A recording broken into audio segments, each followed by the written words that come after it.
and attendees, please mute your microphones if you're not speaking. During virtual only or hybrid meetings, commissioners joining virtually who are eligible to vote must have their cameras on for the duration of the meeting for purposes of meeting quorum as well. For those attending via telephone, you can mute and unmute your microphones by dialing *6. The chat box will be monitored to address any technical or procedural questions during the meeting, but should not be used for meeting discussion. Commissioners should use the raise their hand function on the top toolbar to be recognized during commission discussion, and assigned presenters may share their screens using the share content box. As way of information, we will be holding a public comment period. In order to be recognized, please use the raise your hand function. Each public commenter will have up to 3 minutes for public comment. Staff will signal to the speaker once time is up. And during the public comment period and during the agenda item discussions among the PRC, the chair will recognize virtual participation first, and then in-person attendees will be able to comment. Thank you very much. Now I'll turn it over to our chair. Great, welcome everybody. Thank you so much for coming. Now we have to do the approval of the meeting minutes. Do I have a motion to approve the minutes? I move that the minutes prepared for the September the 24th, 2024 meeting of the PRC be approved. And a second, please. I'll second it. That's a second. All in favor, say aye. Aye. Anyone opposed? Motion carries. Okay. And the next thing we have is the public comment, and I think we have one commenter. Yes, we have one commenter that is signed up, and that is Dr. Bernard Byrne. So we will recognize him for a 3-minute period. Dr. Byrne. Yes, hello, can you hear me? Yes. Okay. As president of the Buckingham Community Civic Association, I would like to inform you that the association voted on July 27th to recommend the name of the park that we constructed in accordance with the Harris Teeter site plan as Buckingham Pollinator Park. The park will be within the association's neighborhood. On August 21st, the Historical Affairs and Landmark Review Board, HLRB, also voted to recommend the name of the park as Buckingham Pollinator Park. On September 12th, the Arlington Neighborhood Conservation Advisory Committee, ARNAC, similarly voted to recommend the name of the park as Buckingham Pollinator Park. The Park and Recreation Commission will therefore consider 3 names that the county staff and the Southeastern Company have proposed for this park: Buckingham Pollinator Park, Buckingham Meadow Park, and Buckingham Garden Park. All 3 names identify the Buckingham neighborhood. The first name, which our neighborhood prefers, also emphasizes the importance of adding plants within the park and neighborhood that will increase populations of monarch butterflies and other native pollinators. These populations have greatly declined within the county because of its development and urbanization. The Buckingham neighborhood now mostly contains townhouses, but multifamily dwellings and grassy lawns. As a result, the neighborhood does not have many such pollinator plants. The Civic Association members supported the name Buckingham Pollinator Park because the park will help the neighborhood restore the historic pollinator populations that existed in the area's farms and estates before development began, which was around in the 1930s. The park's so-called pollinator meadows zone will be quite narrow. It is not likely to resemble an actual meadow. The name Buckingham Meadow Park would therefore not be appropriate for the park. The park will not contain a garden. Therefore, the name Buckingham Garden Park would not be appropriate for the park. So the 2 other names really just don't seem appropriate for the park. Please therefore vote to recommend that the county board name the park Buckingham Pollinator Park. Thank you. Thank you so much, Dr. Byrne. Appreciate your comments and all you do. Are there any other commenters, public commenters online that would like to be recognized? Hearing none, I think that's it. Okay, thank you so much. All right, our first item for discussion is the one Dr. Byrne raised, which is the Harris Teeter site plan public space naming. Yes, and I believe we have Walter Gonzalez from DPR who will kick it off. Good evening, all. I'm joined tonight with Mary Sen from Southeastern Company and Suhan Liu from Parker Rodriguez, and I am Walter Gonzalez, planner with the Park Development Division for DPR. And we are here tonight to present the proposed park names for the Harris Teeter public space, along with the recommendations supported by the other two advisory/commission groups that we presented to previously. They both, which presented previously, sorry, the Historical Affairs Landmark Review Board, which was presented in August, and the Arlington Neighborhood Advisory Committee, which was presented in September, along with the motions that they made to support the recommended name, which Mr. Byrne had mentioned, the Buckingham Pollinator Park. Tonight, we hope to seek a final name recommendation from the PRC and complete the naming process before continuing with county board approval. I will now turn it over to Mary and Suhan as they will be giving a brief presentation regarding the Harris Teeter site public space naming process. All right, thank you, Walter. And we had a presentation, which I'd be happy to share, but it says that only meeting organizers and presenters can share, so it's not letting me. Oh, if that's okay, I can go ahead and share my screen and I can scroll as needed as well. Good deal. All right, I'll do that. All right. You can go to the next page.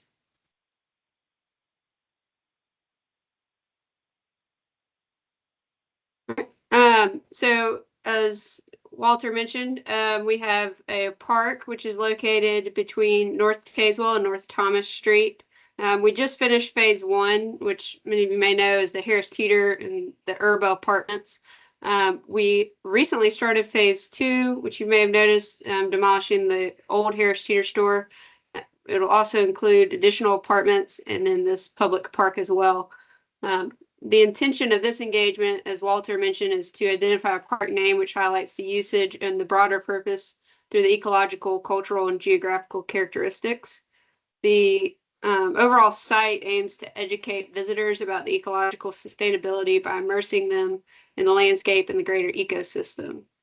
Historically, the nearby landscape provided green relief in the urban environment, and we've tried to build upon this in our design by providing educational spaces and pollinator gardens. You can go to the next slide. So there are 3 distinct zones within the park. The first zone is the urban zone, which welcomes visitors of the park through the arrival plaza and is delineated by an urban hardscape of pavers and seating areas, and then is defined by a softscape, which organizes canopy trees and plantings along a grid and features an open lawn for gathering and socializing.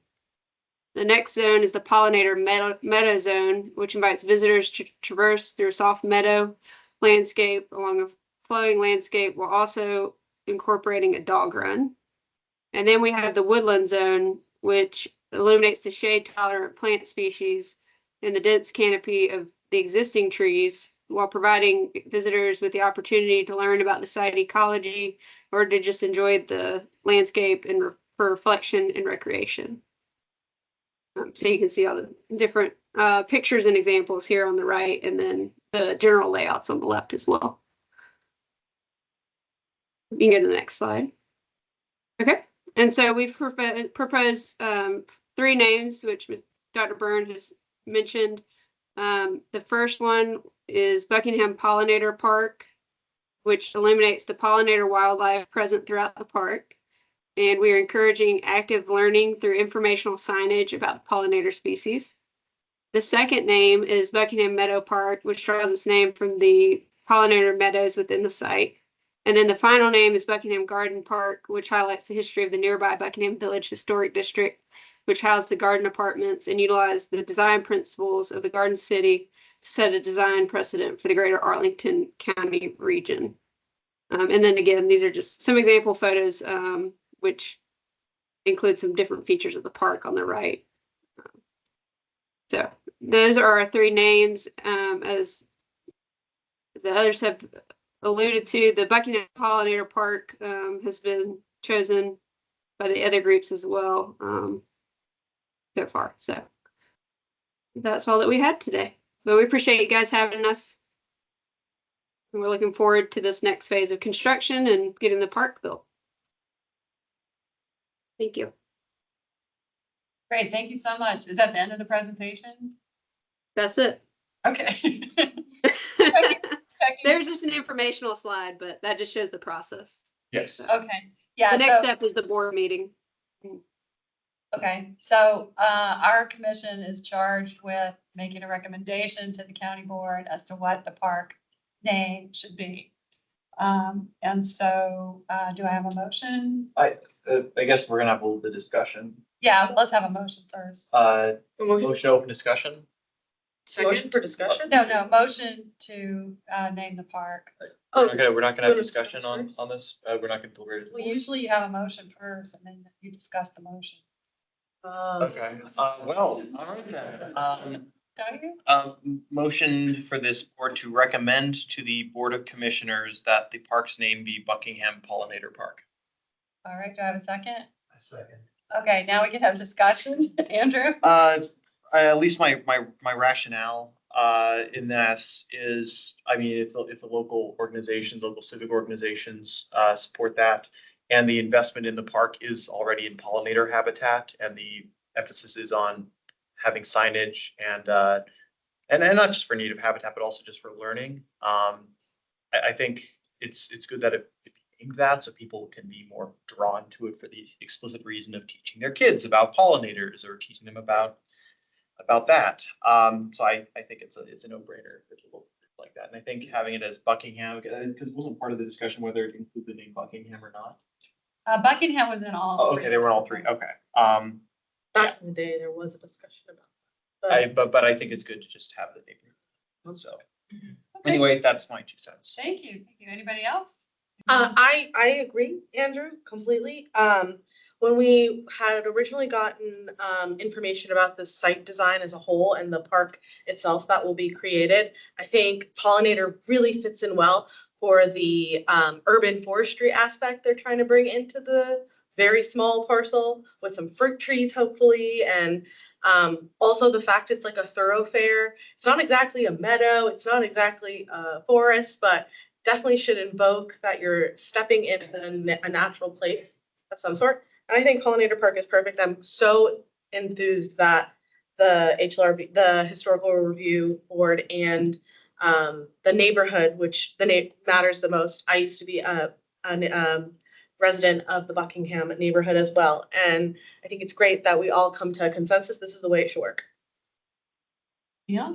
Yeah, so I don't disagree with anything that said, but I might be just forgetting, but like, how did we arrive at those other 2 names? They just kind of sound like there's a little bit of, there's Buckingham Meadow Park, and what's the other name?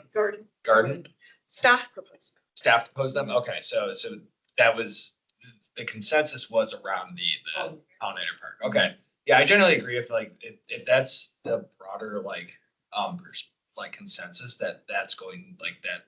The intentionality is there, and if they're following it up with very definitive placards around the park that indicate why these things are important, I think that's like the best way to approach it. So I agree with all those. Wayfinding is so important, and when we get to like the Marco-led process of creating the park, we should definitely emphasize that for whoever takes over that project in the SPRC portion of this, or I guess master park planning process portion of this, right?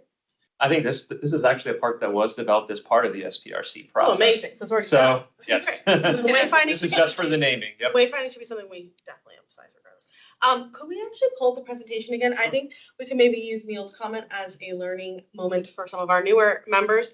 So staff does propose naming based on a few criteria, including, you can see they're in those small dotted things.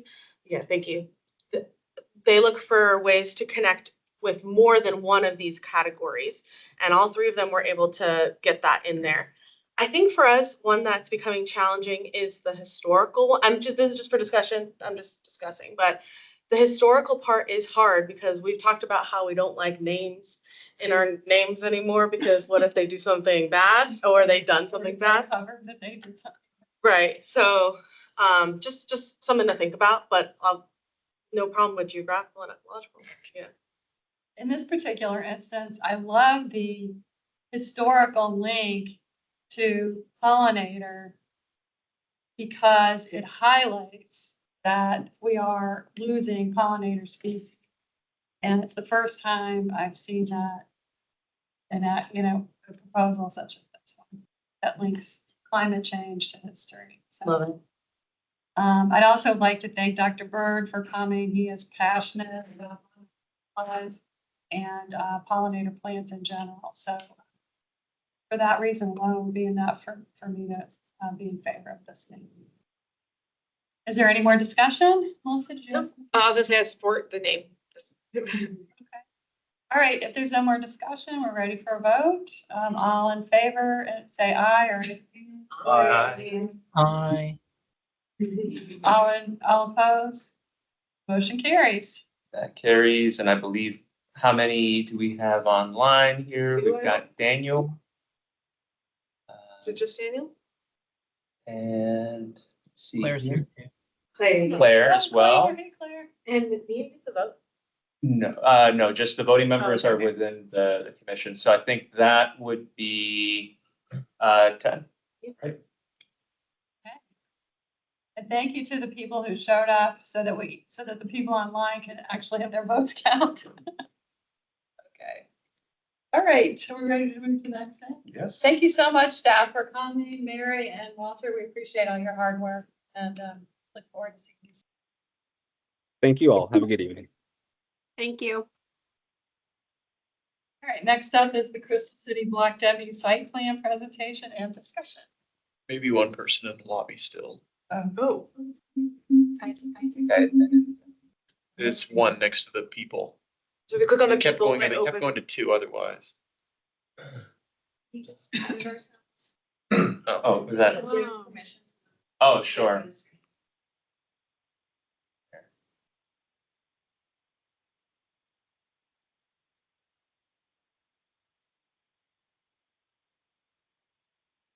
Center. All right. Perfect. Lot of power. Okay, so we're ready for the presentation. Okay, total thing that fast. Thank you. Very impressive. You guys put it right on time. Great. Like that. Somebody want to come to the table or do you want to stay for where you are? Let's table it. Whatever's easier. I know we need to speak up for the mics to catch us, but Yeah. just for context, Sure. there's 3 of us presenting. Oh, there's 3 presenters. Yeah. We can crowd around. I can over here. You could either sit there or maybe towards the end if you'd like. This is fine. Okay, that's fine. Okay. The microphones will pick up any discussion, so it should be fine. Yeah. What's why don't you say something and Daniel can, so we'll do a test and if Daniel can Can you hear. hear us okay? The folks that are online? Yeah, I can hear you fine. Okay, great. great. Okay, Sounds good. good. Okay, just stay there. All right. Without further ado, thank you everyone for having us this evening. My name is Carolina Palstrastis, so I work on the J.D. Smith development team. I've been on this project since we first picked up pencils and go into the next slide. I'll be here to give you guys a quick project overview. Then I'll pass it on to Gabriella to talk more about our biophilic approach. And then Dolores will provide some project context on our alignment with the Crystal City Sector Plan and an overview of the open space itself. So starting off with the site aerial, just to quickly orient folks to the project, we're located at the very south end of Crystal City between 23rd and 26th Street. In Crystal City Sector Plan, we are Block W, hence the name. And if you look at the right, we've labeled some of the existing conditions, which includes a service road that cuts through our site and services the 5 office buildings to the north of us. Additionally, we have a gravel parking lot and there's some workout equipment that's scattered throughout. On the west side, you'll notice we have the airport off-ramp, which is where the future Crystal Drive frontage would be after its removal. And on the east side, we have the CSX train tracks. Finally, on the north end, you'll notice the volleyball courts and the railroad underpass, which Dolores will talk about more further in the presentation.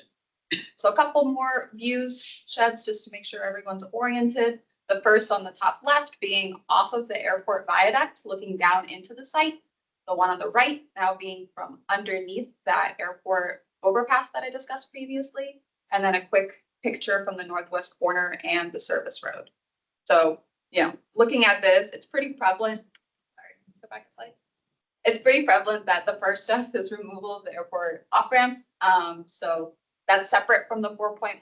The sector plan already envisions its removal as one of its transportation goals, but just so folks know, that's a process we're working closely with VDOT.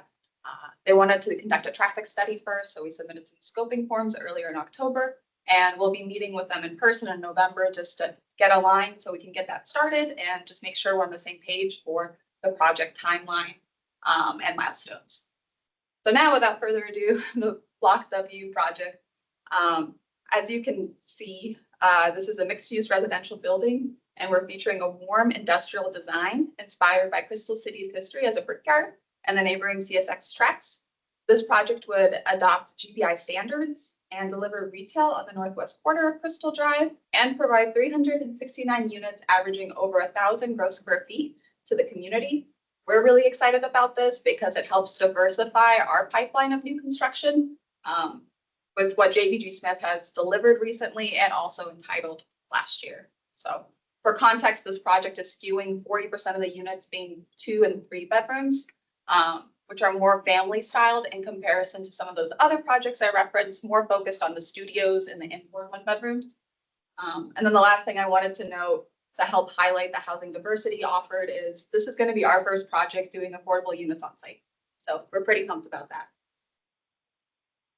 Now on the ground floor, just to show you guys how the programming relates to the site, I do want to start on the north end, which is on the right side of the page. So the corner retail location that I mentioned previously has a cafe shy zone to help interact with the open space. Additionally, as you look down, you'll notice that we've programmed it with other activated usages such as the fitness room, on-grade bike storage, and additionally, we have a Pudo spot there. We think there's a lot of great synergies by providing that by the open space.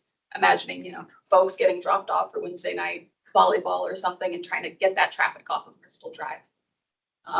As we work our way down, we'll also notice the garage entrance and loading entrance that was done in close coordination with DES and through the SPRC process. So we really wanted to tuck that into the corner behind the railroad underpass. Now, as we look back on Crystal Drive, past the retail corner, you'll notice our primary lobby, and then we're offering some residential units on the ground floor. A few of those are going to have stoops, which will be an interesting way to help activate the Crystal Drive frontage. And then we'll have a secondary lobby there on the southwest corner. And then finally, we, through the 4.1 process, have now incorporated a pet relief area that Gabriella will talk more in her section, but we're really excited to have this open to the community. We've heard during the SPRC process how much of the demand there is. And we've also programmed it with entrance in the elevator for the pet spa directly adjacent, just to kind of make it intuitive for residents so that they're coming down towards the pet spa with their pets and not towards the open space, on Plan North. Going on to the next slide. And now just to walk people around the building a little bit, that top left rendering is the southwest quarter with that pet relief area that we mentioned previously. The top right is our coordinated frontage that kind of hugs the park. And then the bottom two are the warm industrial brick that we're using that kind of wrap around the building as it fronts the CSX train tracks. Thank you. Good evening. My name is Gabriela Cañamar-Clark. I am a partner with Land Design and we're the landscape architects for the project. Thanks, Carolina. Our biophilia approach is kind of rooted on some of the notions that Carolina just presented, this warm industrial vibe with the relationship to the authentic site, enhanced by form and function, understanding how every space is a sensory experience. Biophilia is much more than just landscaping. So we're introducing a sensory experience from the functionality, dapple shade, sounds and sights, all of these things. The landscape in and of itself will be layered, obviously primarily with native species and layered for seasonal interest year round. And then the materials, hardscape and landscape, the idea is that you bring textural experience as well for that biophilic experience. Like I said, it's not only landscaping, it's really sensory. Next, please. From the exterior amenities perspective, page north, as Carolina explained, is our existing open space park area. And I'm going to take you a little bit into more detail. The landscape buffer on the south side by the train tracks is kind of the first stop where the residents will come in and out of the building via the parking entrance. So it's part of the arrival experience. The streetscape, it's been coordinated as well with all the components of the streetscape standards from sector plan. Pet relief area to the south, and then, you know, the interior amenity courtyard, which is pretty vast, it's long and relatively intimate width-wise, but it allows us to have all of these components about. Next, please. Start with the streetscape and the retail experience. On Crystal Drive, we have two different experiences, the retail to the north and the more residential stoops to the south leading to the southern lobby. Right now, there is nothing that connects that block to the grid pedestrian from the pedestrian standpoint. And so this streetscape will be vibrant. It will be very akin to what has been accomplished in National Landing in other blocks. And it's kind of like that nod of the warm industrial, just so the choice of materials, the color palettes, etc. Next, please. This is a view from the south looking up. So you see the stoops on the residential stoops. The sidewalk components, we're going to have a 6-foot landscape zone behind the curb, an 8-foot sidewalk clear pathway. And then the rest of the shy zone is basically the stoop area with all of these layers of trees. We have native trees and layers of landscaping that allows that seasonality that I spoke previously. Next, please. For your experience, like I said before, it's pretty episodic in terms of how long it is. So it allows us to kind of tell a story in outer rooms, so to speak. To the north, to maximize sun exposure to the deck is the pool and the pool lounges. And then to the south is kind of the 365 days a year amenity gathering space with all these outdoor rooms, lounge spaces for people to decompress, work outdoors, etc. Next, please. We saw an opportunity on the south side because of the access that we have to provide to the transformer enclosure, you know, taking advantage of that space and provide an amenity that doesn't, I mean, it's not required necessarily, but we felt like it was with a higher demand of pet owners in the neighborhood. We felt like it was a good synergy there, especially with the pet spa that Carolina described inside the building across that area. We also have a little pet relief boulders that you've seen around behind the curb in some of the projects that have been built in National Landing. That way, it just provides a fair amount of visibility and just basically open to the neighborhood to enjoy. Next, please.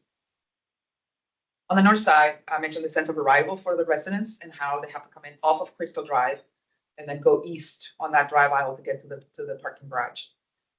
At the terminus of that view, we feel that it's important. You know, it's something they're going to see every day when they leave and come back to the building. So we studied existing vegetation. There are some invasive existing trees. So we'll have in our 4.1 all our assessment of all the existing trees. And work closely with forestry to make sure that the selected species in this area are diverse and appropriate for the space with adequate soil volume. The idea is that we provide a little bit of a grove that kind of caps that view so that there's like uncontained view towards the tracks to the east. And then provide some shade. It will be very shady in there. So the idea is that we have this shady garden approach with showy plants there with sand. So that kind of situation. And I think that's the next part. I'll pass it on to Dolores to talk about the sector plan. Thanks, Gabriela. My name's Dolores. I'm the development manager. So thank you for having us. We'll talk a little bit about the sector plan and the recommendations here, just to give you guys a sense of our planning process as we thought through the park. I'm going to go to the next slide. So the Crystal City sector plan really proposes in this area a 38,000 square foot park that you can see illustrated in this image right here. And it really is intended for recreational uses. So they have some courts, they have a playground potentially they could go there, and then some passive seating as well. Next page. My bad, sorry. No, that's okay. The sector plan, however, obviously is illustrative in nature, and while it has a lot of detail, one of the things that it lacks is the actual conflicts in the existing kind of built environment. And in this particular site, it's not within, you know, we have a lot that we're working with right here. And so one of the things that we did early on was kind of overlay, what does the current site look like in the sector plan and what in reality is there? And so a couple of things to point out is we have the railroad CSX tracks back there, as Carolina mentioned, and there's an existing easement. There's a no build sign, that whole area up to the north. There's also an existing service ramp and railroad underpass, which allows you to get over to the forested area beyond the railroad that's not currently outlined in the sector plan. And then the other one is the Pepco duck bank, and that duck bank is quite large and it feeds the airport. So a lot of utilities within this area, obviously within the region, that we have to work around. Next page, please. So one of the things that we did early on was really take a look at, okay, what is currently there? What does the open space look like? And what does the sector plan show as the development opportunity? And what we did is, you can see in the highlighted yellow, I know there's a lot going on here, to the right of the park, that whole shaded area is technically part of the proposed massing in the sector plan. And so in order to avoid the duck bank, we actually pulled our building back to ensure that we weren't hitting that duck bank. No one wants to deal with that, particularly with the folks on the other side that we have to potentially impact. So that's what you'll see there is we moved our development back and then really focused around how do we anchor the building around the park and the requirement of the 38,000 square feet. Go to the next one. So in terms of the open space, what you see here is the current condition, and a few things to point out. You'll see the 2 volleyball courts. You'll see the playground that actually is Bright Horizons on the ground floor of the commercial building to the north. But one of the things that I think, unless you walk the park and the site, is really hard to see from Crystal Drive is that underpass that you see on the left-hand side. That's not going anywhere. It can't go anywhere. There's a lot of easements associated with that. And so having to work through making sure that we were hitting the 38,000 square feet as a requirement was really important to us, obviously, because there was a lot of constraints here as well. Next slide. And here we are meeting it.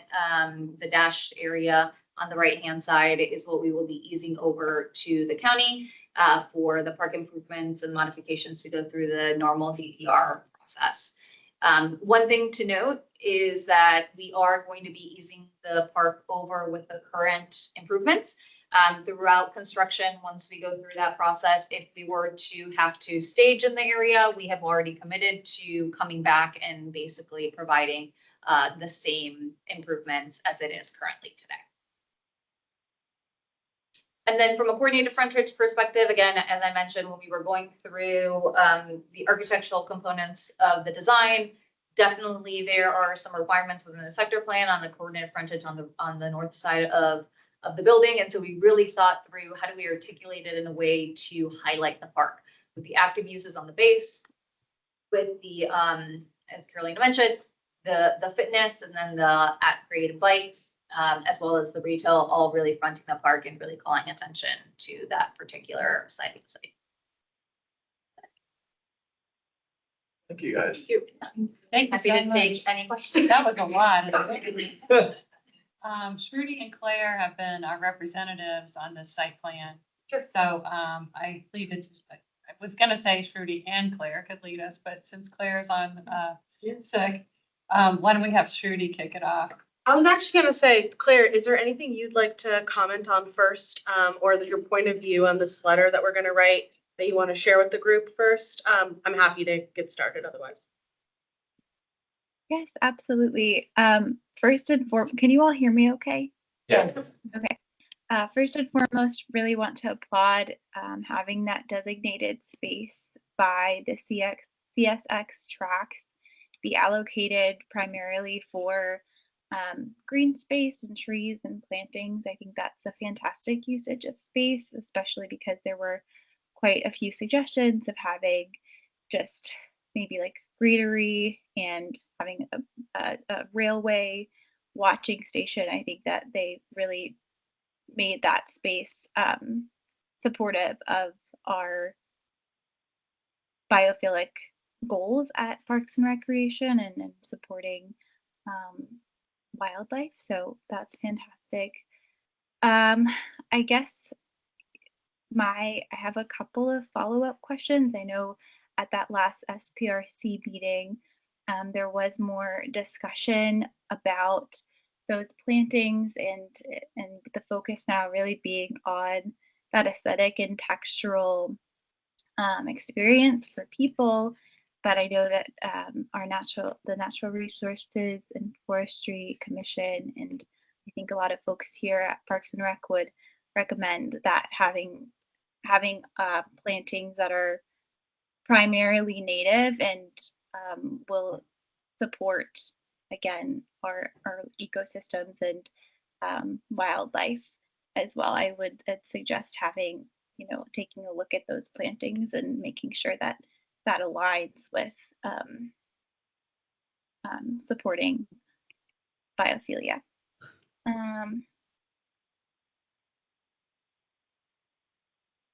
The base that currently connects the open space to, that the retail and the cafes and such, I think that's a great usage and really activates and engages people to use those volleyball courts and open spaces. So I think that's a fantastic addition. Just looking at my notes here. They have bird-friendly glass, which is fantastic, and the green roof will add extra elements to support biophilia as well. Another question, I know someone asked about having a 7-foot planting area to allow the trees to grow successfully along Crystal City Drive. Was that further considered? I think that's a question. Yeah, we're happy to answer questions as we go. I think clear to your original question on the natives and the planting, we've gone through extensive coordination with Jose from Urban Forestry, and Vincent and Gabriella can go into great depth about this. It's a given. I think we all support native plantings, particularly for all the reasons we were talking about pollinators and everything previously. Like, we're on board. So that will be part of the planting schedule. And then in terms of, do you want to talk about the tree pits on Crystal Drive? I know we have kind of a varying, It's been evolving. Yeah. And then we have a varying streetscape that changes from south to north because of the turning lane. And so the streetscape, it's not a parallel constant from the back of the curb to the face of the building. And so try to reconcile the lanes and the sort of the traffic improvements with the curb, the landscape, the sidewalk, which is 8 feet clear throughout the entire length of the west frontage of the building, and then negotiating the stoops that activate the space and have enough setback on the shy zone. It does transition from residential to the retail. I guess it's been an evolution, it's been explored in many stages of where the sweet spot is. We believe that with a mix of perhaps other ways to achieve soil volume, perhaps even a slab or a silver cell mechanism, that perhaps that would allow us to have the streetscape as presented to you, what we're here to discuss. One more point just to close it off. We did previously have a 5-foot landscape buffer, and we have increased that to 6 feet just to feel very confident about soil volumes and everything else. So Yes. the health of our trees is definitely our team's priority as well. Just to follow up on that, you started off talking about tree pits. I didn't hear anything. It's a continuous landscape strip. Oh, is it It's like Jenny Dean interrupted. Park? Is it like what we have at Jenny Dean Park? It does have some breaks in the entrance of the building, the main lobby that faces Crystal. So it's interrupted by sort of being able to people to get out and get picked up by an Uber. Okay.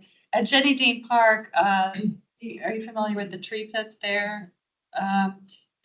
We got a tour of it, and Yes. there's a lot of amendments to the underground.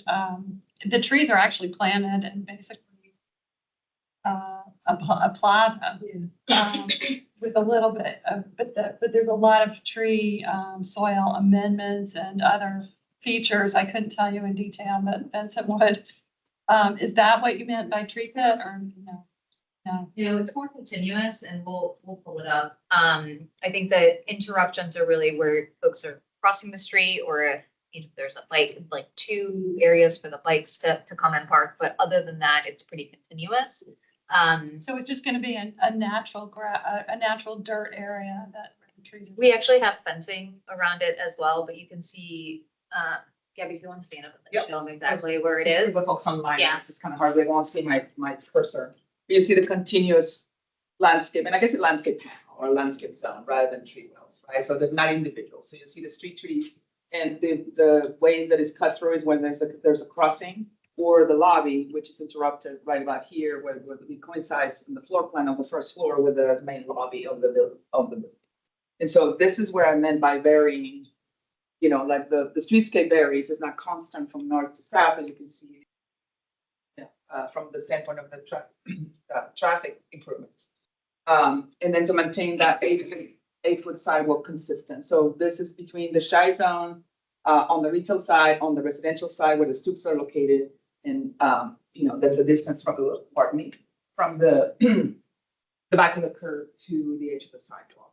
So again, it started with 5. We've been going back and forth trying to find a sweet spot, and we even feel that with 6, we've calculated the entire continuous soil volume, and it's adequate to support the number of trees we have.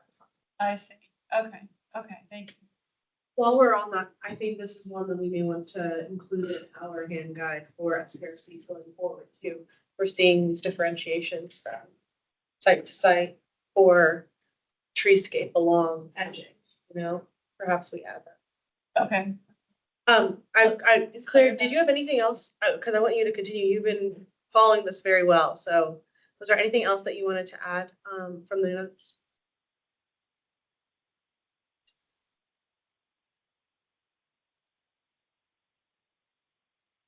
Oh, I think you're on mute. Are you on mute, Claire? Okay, 2024. Sorry. Thank you for answering that question. That was appreciated. I know there is also some more discussion of electric vehicle parking spaces. Was that increased from the past, from the July 25th meeting, just the number and accessibilities of EV ready parking spaces?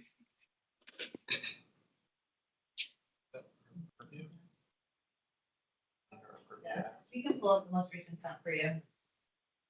That'd be helpful. Thank you. Are you comparing it to SPRC number 2? Claire, are you comparing that value to the second SPRC's parking allotment number? Yes. If there was a deviation, it was small, but just so folks know, day 1, we have 9 spaces, and then we'll have 31 EV ready out of a total of 102. So that's 40 spaces out of 102. Pretty high percentage. Fantastic. Thank you. And is that it, Claire? That was it for now. Awesome. Thank you so much for representing us on this project. I think it's an important one. I also had a question. I just wanted to talk, maybe could we go back to the site design with all the buildings, and I think you were just showing it a minute ago.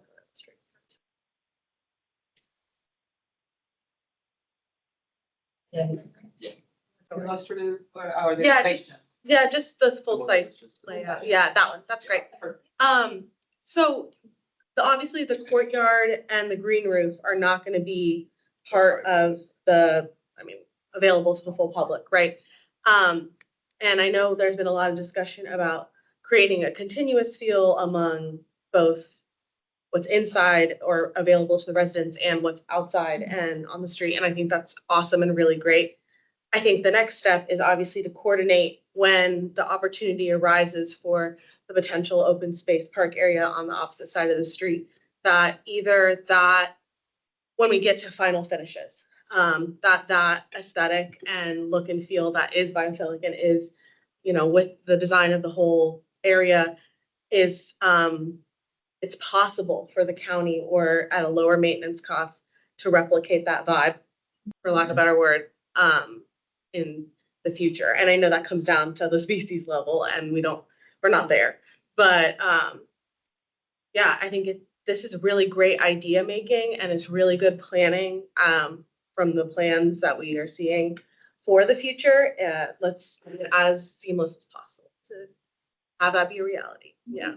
And I mean, I think just to comment on that, we're the owners of all of the commercial buildings to the north of this site. And so there's a vested interest in ensuring that the park is beautiful and, you know, it's well maintained and all of that. So we're here to coordinate with DPR in their process, because they will essentially own the park, right, after we use it over. And we're happy to share any materials or any planning or anything we have on our end, because it is And as Dolores mentioned, this will be followed by eventually a park master planning process in order to develop that park after its interim use, I guess you could say. So we will be coordinating with JVG Smith. We'll be talking about design aesthetics. We'll be talking about what potential amenities could be provided within that space, engaging with the community on various occasions in order to get visioning, concept design development, and then finally a final concept that'll then come back for review by the county board. So there will be quite a bit of coordination to happen And- post approval. And that will likely happen in 25, right? Well, so that is something that would need to be discussed as a future CIP item Right. for the Oh, board. wow. Yes, so We got more, maybe not 25. Yeah. Okay, cool. so yes, at least the next discussion for the next round of CIPs, which would be within the next 2 years. Right, cool. But whenever that does happen, we will have PRC representation and Correct. leading, honestly, the Parks Master. Park master planning That effort. It's very similar to what we're doing right now, actually, for Metro Market Square, essentially. Right. And so this is one for that future representative in like 2 to 5 years. We want the vibe to be the same. I had something. Do you have more? I'm done, yeah, sorry. You mentioned, having that space as a, staging area for the equipment and so forth. Are there provisions being made about soil compaction, avoiding soil compaction, so that the future plantings there, whatever? Yeah, so we're not sure if we're gonna use it quite yet. Okay. Obviously, we're still very much in the planning process. We have the GC on board for pre-con, but we have not fully vetted out the logistics plan. My hope is that we don't need to use it, Okay. but it is a pretty constrained site, and so there is the possibility out there. And so as part of that, in discussions with the county, we basically have said we will restore it to its current condition. Including soil compaction. Yeah, Okay. including that, if Okay. if we need to, right? Okay, yeah, If we yeah. absolutely need it, but right now, I'm not sure what the GC logistics plan will be. We're a little bit further on discussion.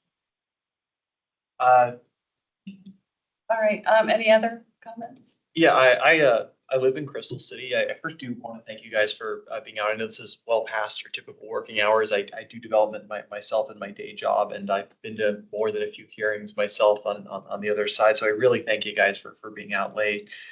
I think the first thing I want to mention is I'm glad that the volleyball courts are being kept, because I think there's a parcel right on where 23rd meets Crystal Drive that was intended to be developed.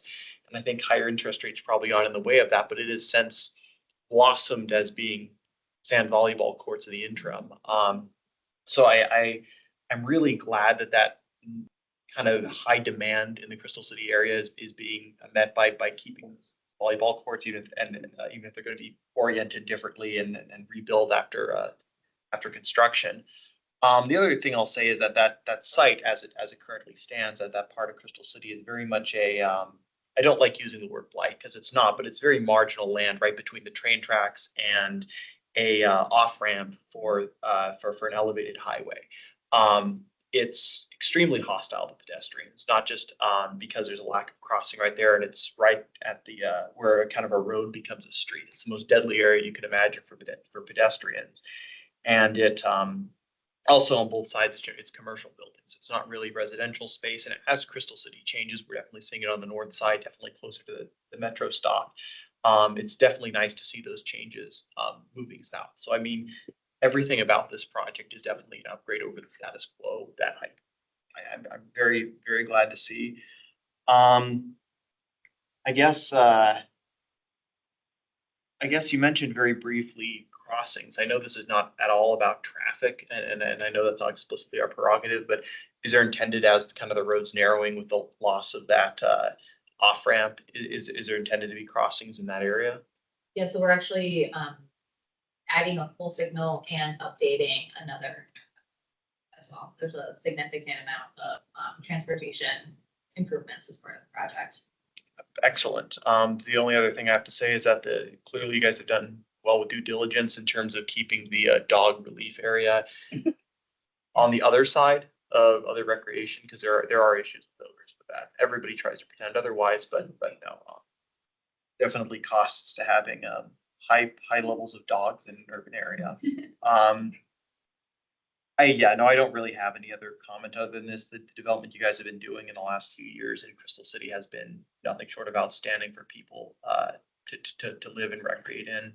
And this is a significant improvement. So thank you guys. Andrew? Neil? Yeah, Hey, Gary. yeah. So I just have probably one clarifying question. So the location of the actual building will be on what site where like the current basketball courts are, correct? Yes. Okay.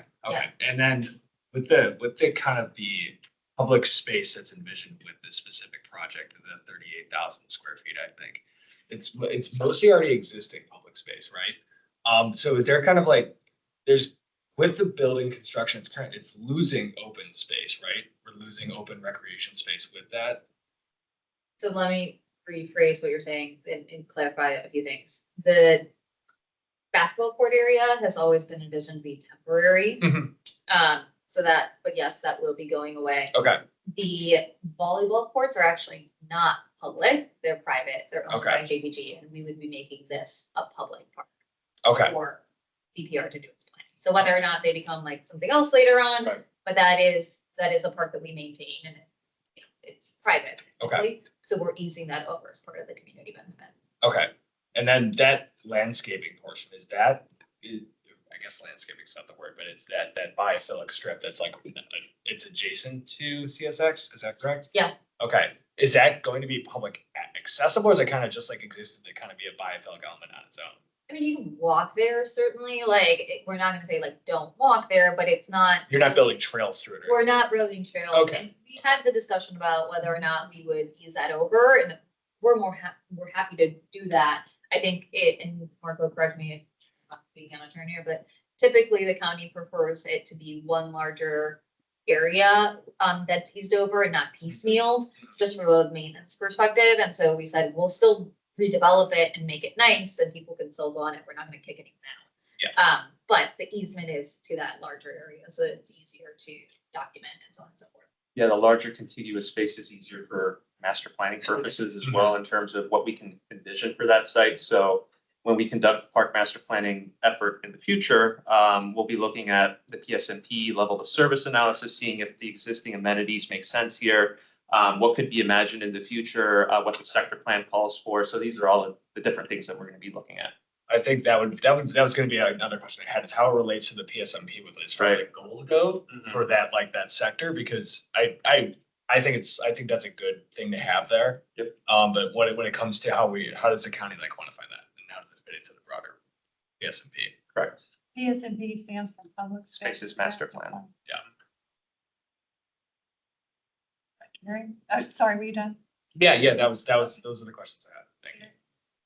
Do you have an estimate of how many residents you anticipate living? Good question. We have 370 units. And then we can pull up how many of those are 3 bedrooms versus 2 bedrooms. Kind of give you a calculation of that. Is that an increase? Oh, sorry, is that what you're? Yeah. Is that how big of an increase expected over the number of people there? Well, there's nothing there in that site now. Oh, sorry. It's just like a park and then part of like staging for construction, basically for construction trucks. So it's really, there's nothing there right now. It's net new. What is on the far side of road tracks? GW Park. To the other side, so the east side. Yeah. It's another parcel, which is highly wooded and also has some parking there. Okay, but it's not a designated. So, No, it's a private. Who owns that? JBG does. Okay.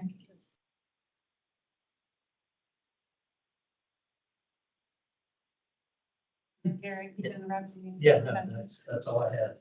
Is there a commitment, just to follow up, is there a commitment to maintain the CSX parcel, for lack of a better word, in a natural condition going forward or not? Yeah, I mean, we don't have any plans for it right now. It'll continue to be a wooded area. But there's no commitment to keep it that way as part of It's the It's outside of this It's development. out of sight. of- outside of. Yeah, Okay, so there's no commitment there. Okay, just checking. yeah. And Um, then just to give a quick number, so it's 369 units, but for bedrooms, it's gonna be 536 bedrooms. It's obviously a couple of three bedrooms and such, but north of 530 bedrooms. Any other? Yeah, Melissa. Yeah, I really like the biophilia aspects of it. Super great. I had a quick question about the bike racks. Do you know how many bike spots, like bikes can be parked there? You guys are asking all the right questions for our TC Yeah. presentation. Yeah. These are all, related We to overlap. sustainability and biophilia. Yes. We have the numbers. I don't have it from the top of my head. Yeah. It is divided into two spaces, two locations. So a few there on the front, on Crystal Drive near the main lobby. And then the other portion of it are fronting the park on the north side of the building. Those are the public, but you Yeah. want to talk about. Gotcha. Oh, you're talking about the private? Yeah, like basically, what's the bike situation? Yeah. I can ask. Overall, so. Yeah. So yes, 10 visitor spots, both on Crystal Drive. So that's both our retail and residential visitor proposed. And then the required bike count is 148 spaces, and we're providing 173 spaces. So that's because we have the 2 bike rooms. We have one at grade that's going to be super easy for folks to just push through and, more targeted towards people who are biking more consistently. And then we have an additional space that's a short walk away in the garage, so folks can store their bike there. Great, thank you. Any other questions? I have one, because I don't, so there's some new people here, so I could use them as an excuse, but I don't know what GPI means. You started off the presentation saying. I think it was GPI. Yeah, GBI, green building. Oh, green building. Yeah. Oh, thank you. So that's including the I know what friendly glass. GPI is. Yeah, that stands for green building. Yeah. Okay. Yeah. Great. Oh, that's good to hear. Okay. So we're a little behind schedule, so I think we should try to wrap up unless anybody has something else. So as a next step, Claire's gonna write a draft letter. Claire, you're not here, but volunteering you. I'm happy to help you with that too, Claire, by the way. But I think this discussion is a great primer for it, and especially the notes that you took at the beginning as well. Great. Thank you, Claire. We'll look forward to getting the letter No problem. as the draft, and then we'll review it as a commission and send it in. Okay, anything else on this? All right, thank you so much for coming. Appreciate it. Really Thanks for your time. Thank you very much. Thank you. Time question. Yeah. Thank you. Yeah, good luck.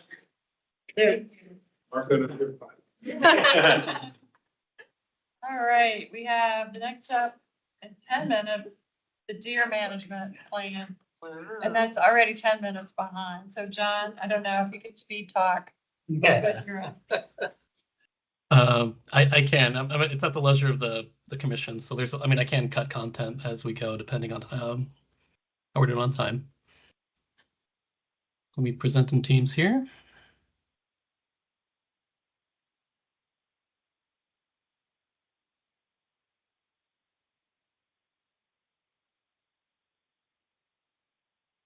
Okay, is this visible? Yes. All right, well, diving right in. So good evening, all. My name is John Marlin. I'm Deputy Division Chief in the Parks and Natural Resources Division of the Department of Parks and Recreation. Tonight, I'm here to provide a brief status update and overview of the Deer Management Project, which was the county's multi-year effort to understand and potentially manage its deer population on forested natural land parks. In this presentation, we'll cover the project scope, timeline, and recommendations, proposed code changes associated with implementing project recommendations, and next steps for the deer management program. And because the PRC has been briefed throughout the deer management project, I've omitted much of the project background to focus on updates and new content. If you'd like a deeper dive into anything in the background, just let me know and we can pivot as needed. So the deer management project began in 2022 and was broken into 3 phases. Phase 1 consisted of data collection, analysis, and narrowing down management options to consider. Phase 2 consisted of publishing a report of those findings and then engagement and education around that report to inform the public and seek their feedback on potential management options. And then finally, Phase 3 consisted of developing draft recommendations, seeking feedback on those recommendations through public engagement, and then finalizing the recommendations. And for additional context, here's the timeline from the deer management project, and you can see the project ran from August 2022 and concluded with delivery of our final recommendations to the county board at their September 17th meeting. And overall, the deer management project featured a robust multi-year engagement process that solicited feedback through diverse channels, both virtually and in person. And more specifically, the engagement plan included 2 online and 1 in-person feedback forums, virtual meetings with key stakeholders, presentations to the Civic Federation and 6 civic associations, informative communications, including a video translated English and Spanish, project FAQs, an online story map, and bilingual yard signs, educational information shared via paid and earned media, and in-person pop-ups strategically located along Arlington parks and trails. And our most recent engagement ran from June 17th to July 19th, 2024. And we used the second round of public engagement to inform the public about our draft recommendations and solicit their feedback on those recommendations. And one key question from the online feedback form asked participants to characterize their opinion about a county program to manage its deer population. 85% of participants responded as very supportive or supportive of a deer population management program, with 11% responding as very unsupportive or unsupportive. And another key question dug deeper by asking participants to characterize their opinion of a professional sharpshooting program to manage the deer population. 80% of respondents responded as very supportive or supportive of a sharpshooting program, while 16% responded as very unsupportive or unsupportive. And after analyzing feedback from engagement 2, the project team developed final recommendations for deer monitoring and management that centered around professional sharpshooting as part of a hybrid approach to manage the deer population on county-owned natural land parks. And this was also the primary population management recommendation of our consultant. And because we're going to talk about a proposed code change to allow for sharpshooting in Arlington's natural land parks, we're going to go into a little bit more detail on what professional sharpshooting is in Arlington County, or what it would entail as it be implemented in Arlington. And so professional sharpshooting is a lethal technique employing professional sharpshooters using firearms to reduce the deer population. Professional sharpshooting has been shown in peer-reviewed literature, as well as operations regionally, such as those on National Park Service properties, to reduce deer populations sufficiently to support forest regeneration. And professional sharpshooters would fire downward from tree stands at short range, using sound suppressors to mitigate noise, and special ammunition that breaks apart upon contact with vegetation. And the Deer Management Project found no reported cases of injury to bystanders in professional sharpshooting operations nationwide. And as far as logistics, professional sharpshooting operations would be carried out when parks are closed, under supervision of Arlington County Police Department and Department of Parks and Recreation staff. And venison from sharpshooting operations will be donated to those facing food insecurity when feasible. Okay, so that was the brief background on a 2-year project. We're going to go on to some new content, which is last Saturday, 10/19, staff went before the board to propose changes to county code to permit professional sharpshooting in natural land parks for deer population management. The proposal was a request to amend, reenact, and recodify Chapter 13, Article 2, known as the Firearms Ordinance, to amend Section 1314 to exclude supervised deer management activities from the prohibitions of firearms in county parks. And it was also a request to amend, reenact, and recodify Chapter 17, known as the Miscellaneous Offenses Provision of the Arlington County Code, and the amendments to Chapter 17, Section 17.5, proposed permitting the discharge of firearms for county supervised deer management activities. And the board unanimously approved the request to advertise, with a vote on the proposed code changes scheduled for their November 16th meeting. And to dive a little bit deeper into the proposed amendments, so Chapter 13, Article 2 currently prohibits possession, carrying, or transportation of firearms on county property, with exceptions made for certain persons like on-duty military or private security personnel. And the proposed amendment provides a new exemption for professional sharpshooter personnel hired by the county to carry out deer management activities within county-owned or operated parks. And this amendment is necessary for the deer management program to carry out its primary recommendation of using professional sharpshooters to manage deer populations within county-owned natural land parks. And the second proposed amendment change is to 17.5A, and 17.5A currently prohibits the discharge of any firearm within the county unless the activity is specifically exempted in 17.5D. And so the proposed amendment to 17.5D provides that exemption for county supervised deer management activities. And this amendment is also necessary to implement a professional sharpshooting program in county-owned natural land parks. As far as next steps for the program, so on 11/16, the county board will consider amending code to permit professional sharpshooting in natural land parks. Then in winter 2025, staff will develop a deer management plan. And finally, in winter 2026, staff anticipate commencing professional sharpshooting to reduce deer populations in natural land parks. And for a deeper dive on anticipated activities in the coming year, if professional sharpshooting is permitted, in January 2025, staff will begin work on a formal deer management plan, and that's going to be a high-level document that outlines areas of interest for management and monitoring, management monitoring procedures and metrics, and the operational cadence for program activities. And then in February, staff anticipate replicating the aerial drone survey from 2021 to establish a new baseline for our deer population to inform management and procurement decisions for professional sharpshooting operations. And then in spring, we'll begin procurement for a professional sharpshooting contractor to be in place in winter 2026. In fall, we'll implement herbivory impact assessments as part of ongoing annual monitoring of deer impacts to the health and regeneration of native plants in our forests. And then finally, in winter 2025, we'll begin robust public outreach ahead of the sharpshooting operations I referenced in winter 2026.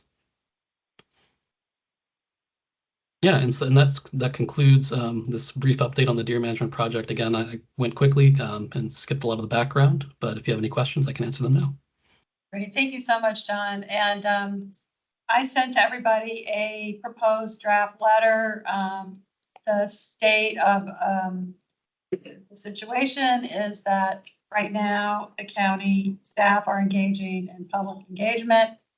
So this is the right time for us to send a letter to the county board expressing our views. And then they will actually vote on the 16th of November. And I or somebody, probably me, I guess, will appear before the county board because we're allowed to as Parks and Rec Commission. All of you are also allowed to as individuals. And so I sent around the proposed draft letter, which essentially is a summary of the lots of other materials that we've provided so far. So is there any discussion on the letter or on?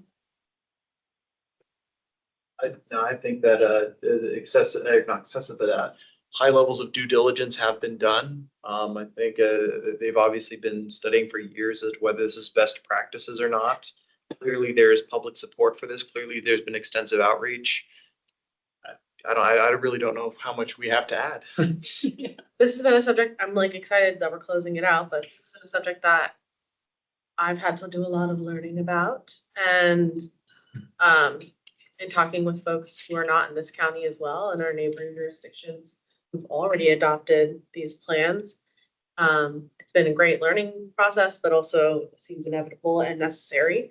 I think we're being proactive and we already have a deer problem. So it's good too. I read the letter. I don't have any additions. I think it's good to go, but everyone should read it. Okay, any more discussion?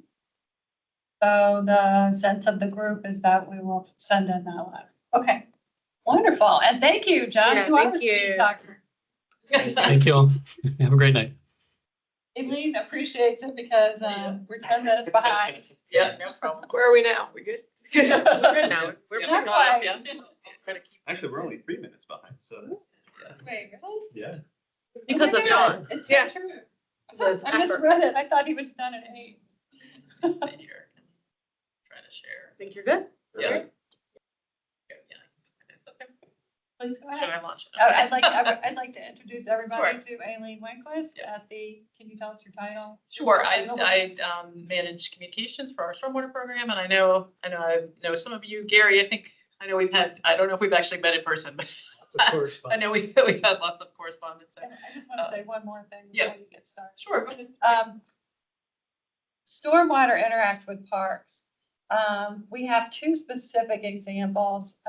One is at the Gulf Branch Stream Restoration Project, and the other one that has come before us this year was at the is it Woodlawn or Woodman? Woodlawn Park, where a proposed underground vault invested because it's a low-lying area. And yet a park steward has been working there for over 10 years and put in a lot of native plants that would all have to be excavated to put the vault. So neither of those projects is set in stone, and neither of those projects will be discussed tonight. Yeah. But we asked Aileen to come and give us the big picture of what the county is doing on stormwater, so we can think about that and the balancing that will have to take place. So please go Sure. ahead. Yeah, thank you. I appreciate the introduction. And just my name is it's pronounced Eileen, just so I know it's spelled with an A, but no worries, just to let you know, so we don't have an awkward moment 3 years from now, like, oh, I didn't know it was Eileen. Anyway, it happens a lot. And I know you all did hear about the Gulf Branch project, and you had a presentation on that recently, so that is about 90% summary. But if you have additional questions or whatever, we can always get more information. In terms of the Woodlawn, that's actually not really a project per se. I'll talk about it a little bit more, with some of our strategies to deal with flood resilience. We're looking at feasibility in certain watersheds, to better manage runoff and reduce flood risk, really. So just kind of the highlights of the agenda that I'm going to talk about tonight. So really just wanted to note for our stormwater program, that they're kind of, two large areas, but our stormwater system is made up of both natural and built components. And so it includes our streams and wetlands and ponds, but also a lot of pipes and outfalls and culverts, that carry the streams under the roads. And so the purpose is to manage stormwater, reducing risk from flooding. And so, moving that water safely away from homes and roads, so we can, be out during storms and still be doing what we need to do. But also minimizing water pollution and improving water quality. So there's, kind of both of those aspects to the program. And so there are a variety of state and federal regulations that govern how we manage, the natural and the built-in elements, and that affects a lot of our stormwater program as well. So we have things like our floodplain management, FEMA, we just recently updated our floodplain ordinance, working with FEMA. We have the resource protection areas that has a particular ordinance.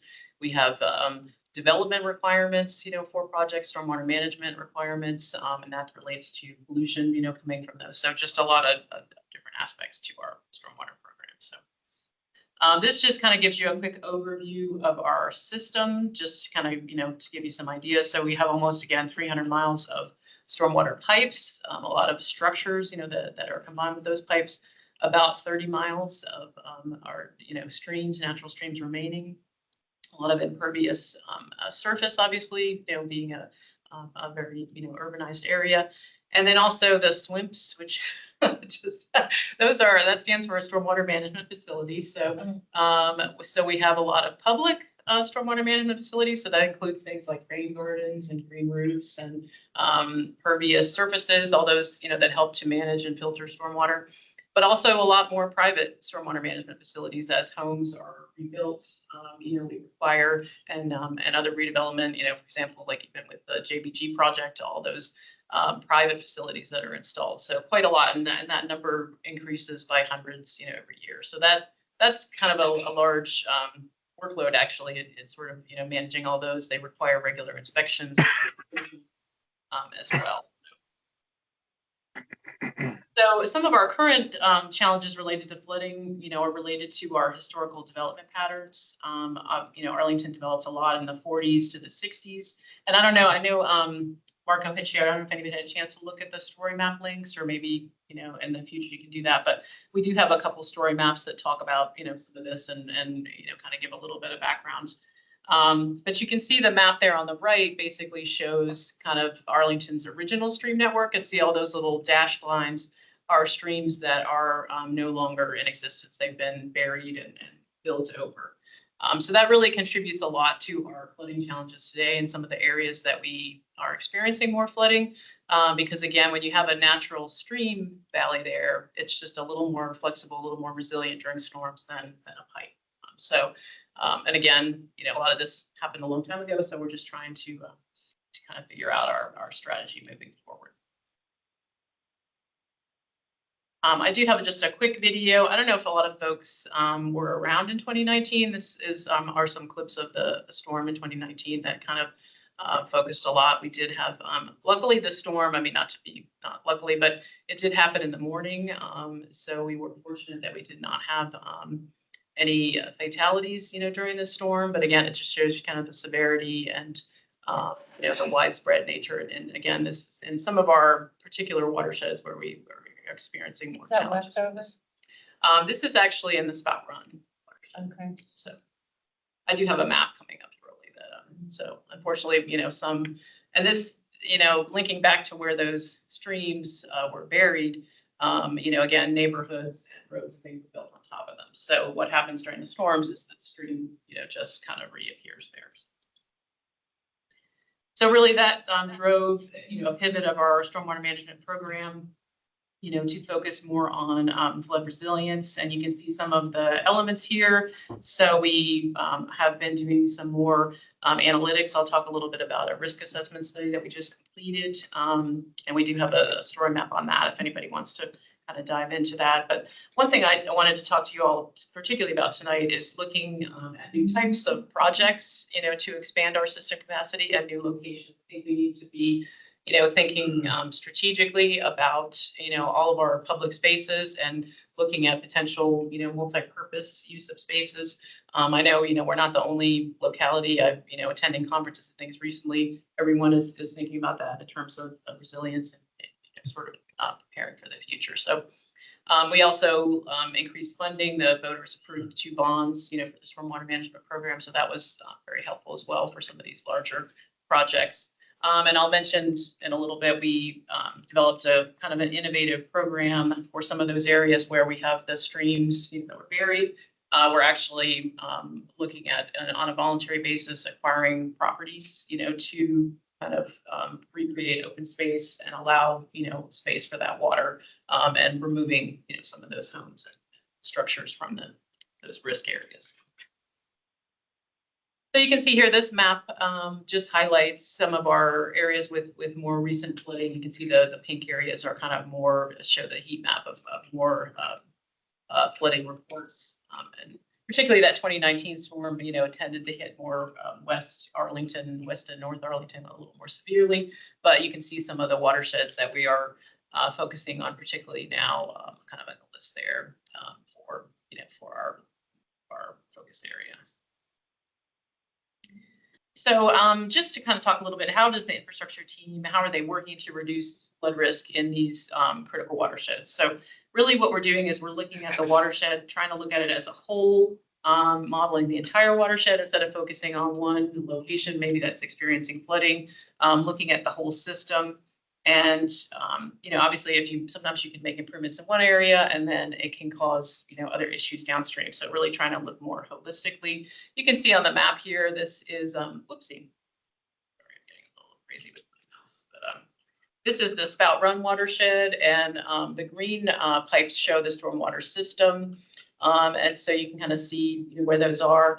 And one thing that is important to note is our stormwater system functions by gravity flow. So they are, typically installed in lower areas. Water flows to them.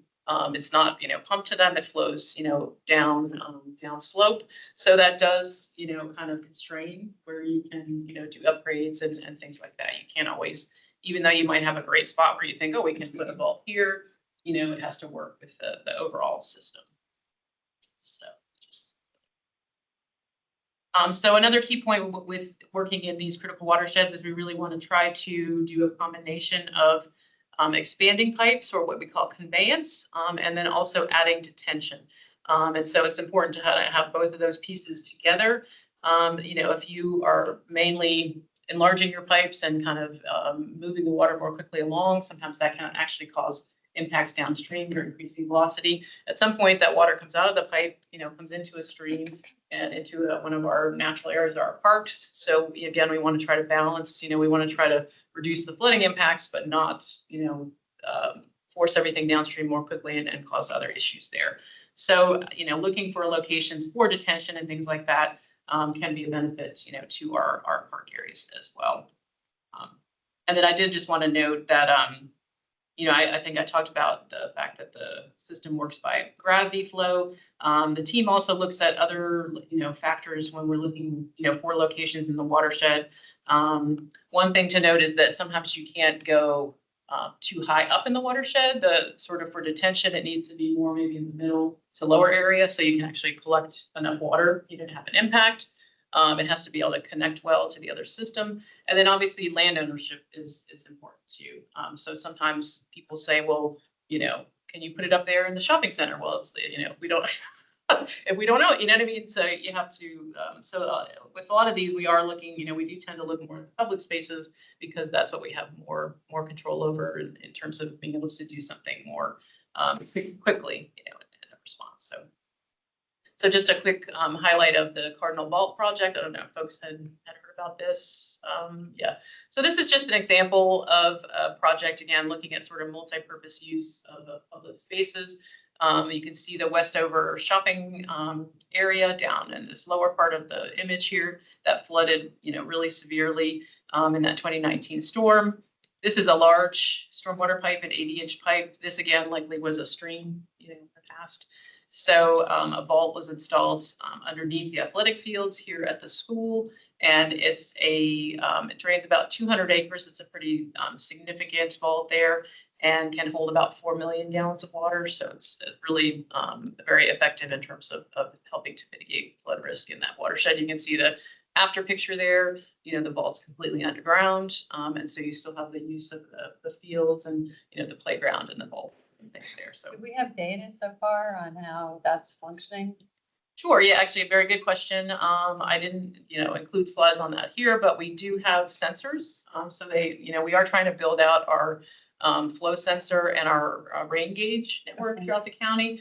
And so there are sensors in the vaults, and there are little, I don't know if you can see one in the picture, but there are little poles with solar panels that help to power the sensor network. So we do know, like to date, the vault came online last June, and it's already been activated about 50 times. And I think it's had up to about 4 feet of water. Obviously, we have not had a storm of the size, the 2019 storm as of yet. But it's definitely been active and functioning. It does not use pumps or anything. It drains out just by gravity flow again. So water kind of goes in there and is held temporarily, and then flows out and continues downstream. Approximately how long does this project take from breaking ground, sodding? Probably a year and a half. I think, I'm trying to remember, I think it was around late in 21 that they started construction. A lot of the vault work itself went pretty quickly. But then I remember, we kept people off the field. I think we didn't sort of reopen the fields until, that fall, mainly because they wanted to get the grass, make sure the grass, they did use sod for that instead of seed. But I think a lot of the work was done really by the spring. So a little bit more than a year in terms of the active construction. Yeah. But then the field, we wanted to make sure the fields were in good condition before we reopened everything. You mentioned you haven't gone very far with the Woodlawn project. But would that be a smaller scale one compared to this one? Yeah, and so again, just to clarify for the Woodlands, I think there was some misinformation that was circulated a little bit about that. But with the Lover Run watershed, we are looking at multiple potential locations. One of which, is that the grassy area in that park. But there's also the hospice. There's a school park. We were looking at multiple locations in that watershed again to try to figure out, if there would be a good spot for detention. So all of those locations would likely be smaller, than the Cardinal Vault. There's very few places where we would have kind of the space to put in something of that size. Right. So. Wanted to note also, Adam in the chat noted that the fields opened back in fall of 2023. Yep.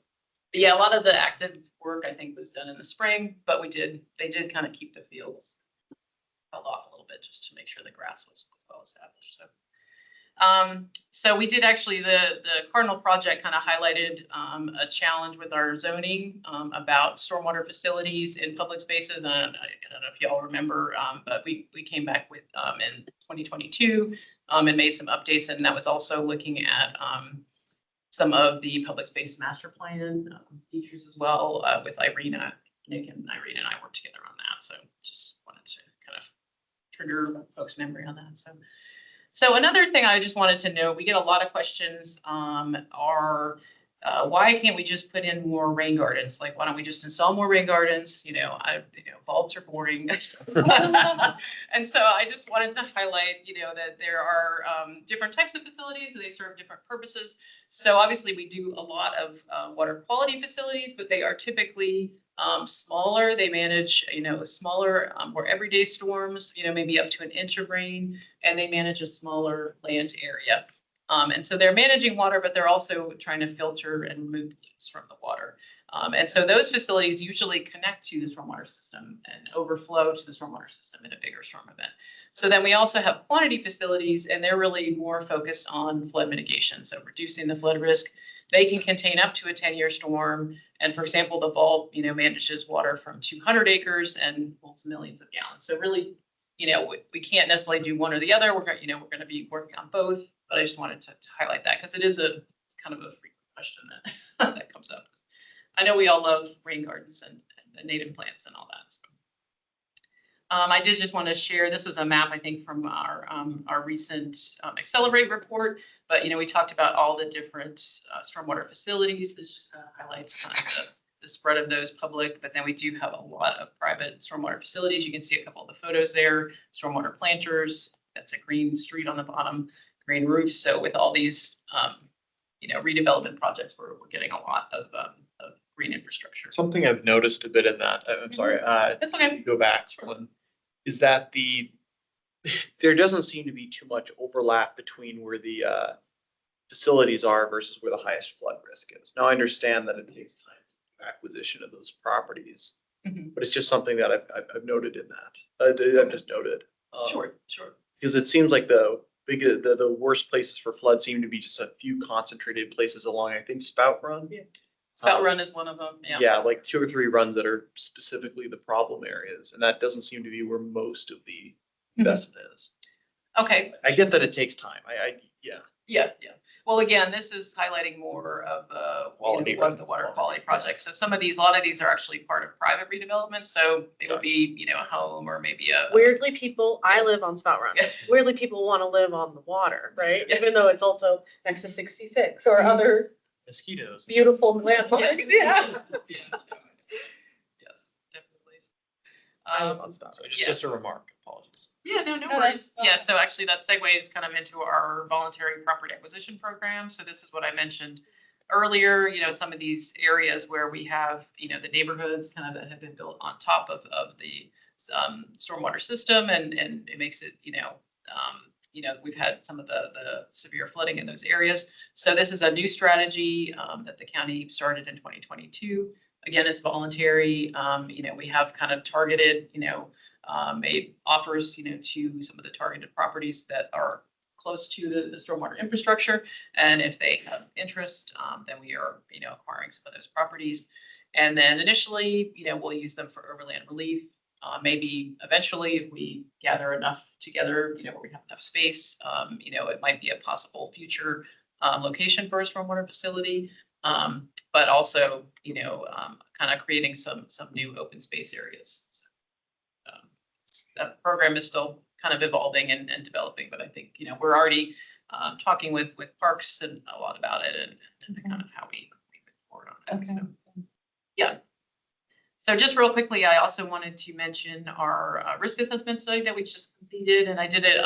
There's a link here for the story map, so feel free to kind of dive into this if it's your your area of interest. So this really builds on our stormwater master plan, but really trying to look at what are the more of the high risk areas in the county. And one unique aspect of this is looking at cost benefit, and, so looking at what are potential costs from our current risk.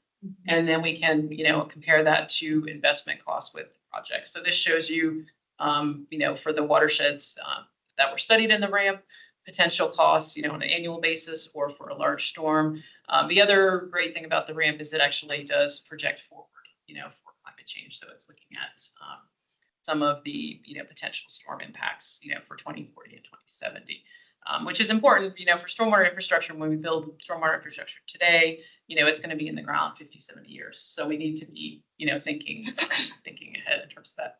So in terms of the CIP and prioritizing projects, this is really helpful too, being able to look again at that, sort of cost of status quo versus cost of investing in the project. And really, all of the projects, this looks at looking at doing conveyance or storage, they all have generally all have a positive cost benefit. So the Torreson Run one over here that's where we just did the vault. And so that kind of takes into account the vault. So that's why that one does not show impact for storage, because we already did that. So, just a couple of the maps. There's a lot of great maps and other information. But again, this is, for example, it's Spout Run. So you can see on the left, looking at a 10-year storm, at baseline conditions, and then with conveyance upgrades, and you can see it showing kind of the percent reduction in flooded areas. So it's really enabling us to look, and there's also additional maps in the ramp where it looks at each of those individual projects. So this is kind of a summary map, but I just wanted to highlight, and similar for storage. So it's really, helping us to look at the benefits and impacts of those projects. Just wanted to note that here are some of the present and future uses, for the ramp, as I mentioned, CIP, doing our resiliency planning. We are starting work on a flood resilient design and construction manual. And so that may be something that would apply again in some of these higher risk areas, some of these inland flooding areas. So that, I'm sure we'll be coming back to the commission and talking some more about that. So Would that be for commercial or residential? both. Okay. And intended for the builder, right? Or who's the audience? Yeah, I mean, likely, more of a professional audience, but I think definitely, the property owner, right, is going to be, involved in hiring, professionals and things. So, might be something that they want to request.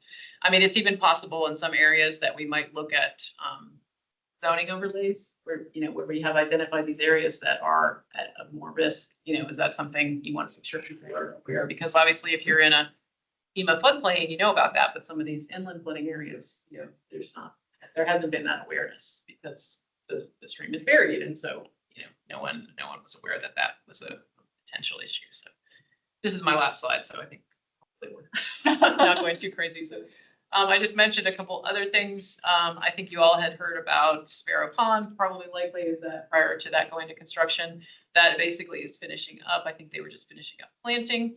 They are doing a small pipe project kind of on the street nearby, but we'll probably have a ribbon cutting for that. I think likely at this point it might be in the spring. I know you heard about the Gulf Branch project. They are starting construction on the Green Streets. There are 4 Green Street projects in conjunction with that.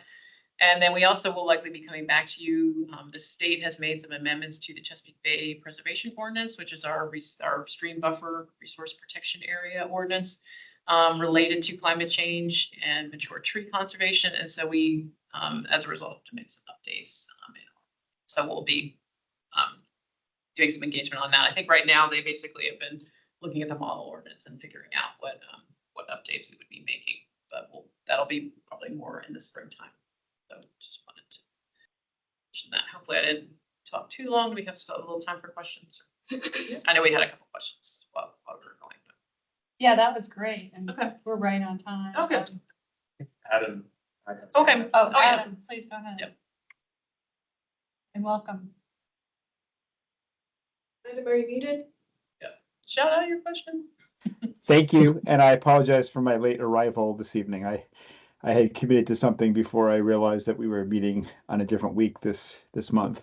So my questions are around the land acquisition part of this program. so I have three questions. One is, how much land has been acquired for this purpose so far? Where is the money coming from to purchase the land?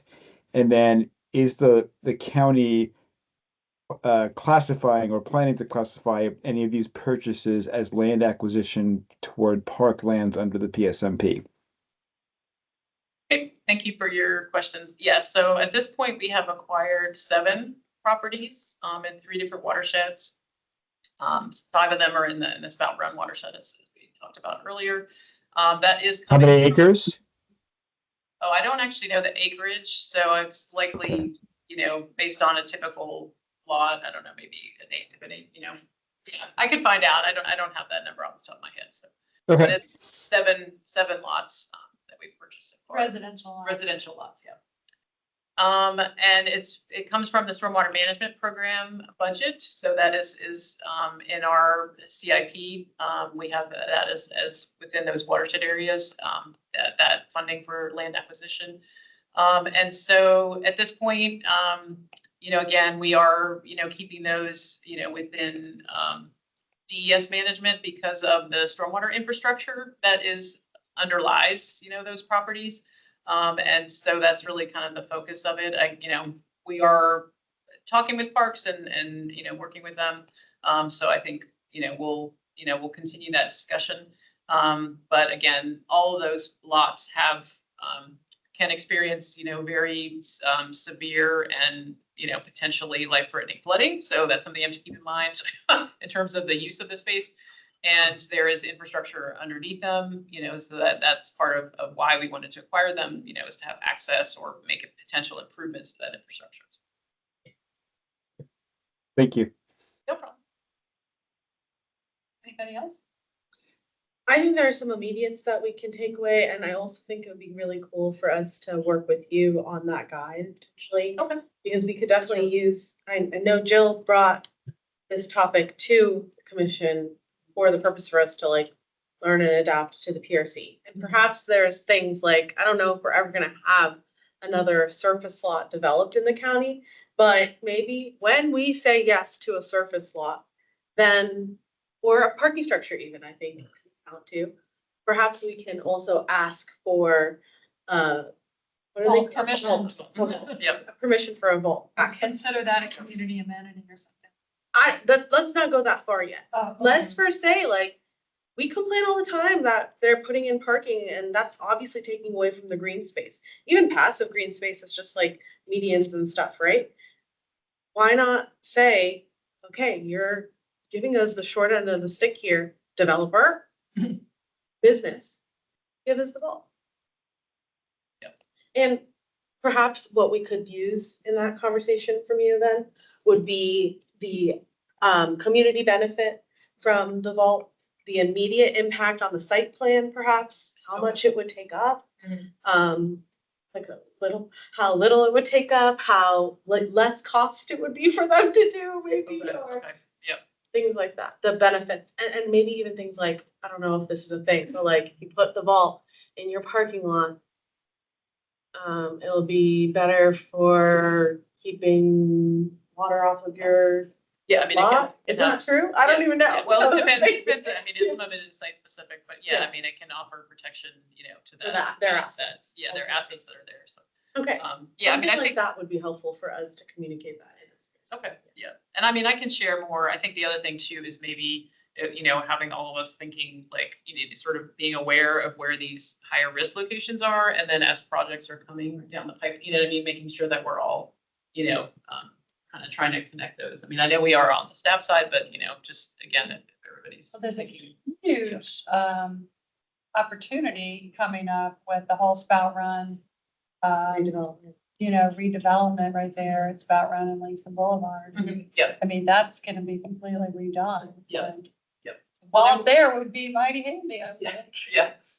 Well, yeah, and definitely, I mean, that's, has come up. I think sometimes, again, with the private property, we don't always, the timeline, is not necessarily in the county control. So, I think sometimes, that's one reason we focus some more, if we're trying to have more immediate benefits, on the public spaces. But I know our staff works with Plan Langston, with the plan Oh, and, good. you know, Okay. incorporated, Oh, that's you know, good. recommendations and things there. So yeah, there's been a lot of involvement Excellent. with that for the plans adopted. Good, good to know that. Yeah. But this is the first of many conversations then for us. I think it's a space that's maybe we've been ignoring in Parks and Rec that we should like become your advocates from the public side on Yeah. projects that need to happen in those neighborhoods. We need to be mindful of it, which is the beginning process here, but let's try and find ways that we can advocate for it. Yeah, yeah, that's a good Yeah. point. Really good point. Yeah. Anybody else?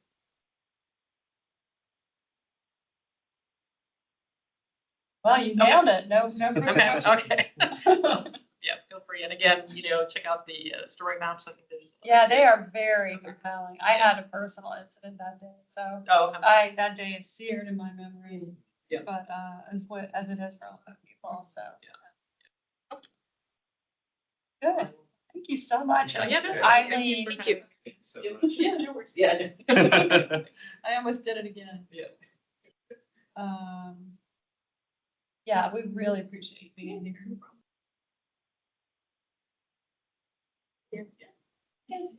Yeah, it's not really worth talking to you about that. The residential stormwater improvement credits that you get for putting in a rain garden and stuff like that. Sure. I mean, if there are questions on Why the don't- stormwater Can you use. just give a 2-minute summary of that? Sure. Because, sorry, because a lot of people might ask you about this. Okay. And these are leaders in the community, and they might want Yeah. to be able to answer it. Sure, yeah. And yeah, I didn't necessarily bring slides on that, but yeah, you know, obviously the county converted to a stormwater utility. You know, this year, you know, was the first year that that was implemented. And so, you know, the change was really prior to that, you know, since 2008. Most properties did pay, you know, for stormwater, but it was based on your real estate, your property assessment. So it wasn't necessarily connected to your, you know, stormwater runoff or your impervious area. So the shift was now kind of calculating, you know, the impervious area for a property and then basing the fee on that. So properties with more impervious area pay a higher fee. There is the credit program, you know, that offers, you know, different opportunities for credit. And so, you know, obviously this was the first year, you know, implementing that. You know, I'm sure we'll, you know, be making changes with that kind of, you know, moving forward as well. You know, one point with that, I think sometimes people say, well, why isn't there credit for this or why is there credit for that? You know, we did have to choose, you know, some things, you know, kind of to start with. And so just because there isn't a credit for something doesn't mean that it's not a good thing to do. So don't feel bad. You know, I mean, we may not have credits for every, I mean, there are a lot of positive things you can do on property and to manage runoff and, you know, do plantings and kind of do positive things. But we did have to think about like the administration of the credit program, and we don't have, you know, there's really one person who kind of manages the whole utility and the credit program. So, you know, we don't have people that can go out and do site visits and inspections and things like that. So we that's part, you know, that is one of the drivers for kind of what we selected for the credits initially. So, but obviously we've definitely gotten feedback, you know, this year is the first year of the implementation, you know, and so we'll be kind of looking at that and then potentially, you know, making changes. Great, thanks. Anyway, Mark? Yeah. Do you think that? Sorry. Go ahead. Mark and then Erica. Yep. Why are the credits so small? Well, I know, so yeah, exactly, yeah. Well, the fee itself, I mean, for a standard, you know, kind of an average single family property is $250. So we can't, you know, you're not gonna have $1,000 credit on, you know what I mean? No, but I know. the we have a rain barrel system and we have multiple gardens. You know, we have a pollinator garden and just a regular garden for growing vegetables and things like that. And we have another garden with has raspberries and things like that. And so we applied for, although with the rain barrels and everything, we applied for credits, and what we got back was not worth the time that we spent submitting. It's got to be worth your time to submit for the credit. Yeah. So I encourage you to actually make the credit worthwhile, because at the rate that it was credited to us, it didn't make any sense. Okay. Maybe smart. Yep. Erica? Yeah, I was just gonna ask, like, does it affect like new development, like how big new single-family homes are because of like the ratio of impervious surfaces to like the. Yeah, I mean, it doesn't necessarily like regulate that, so it's a little confusing.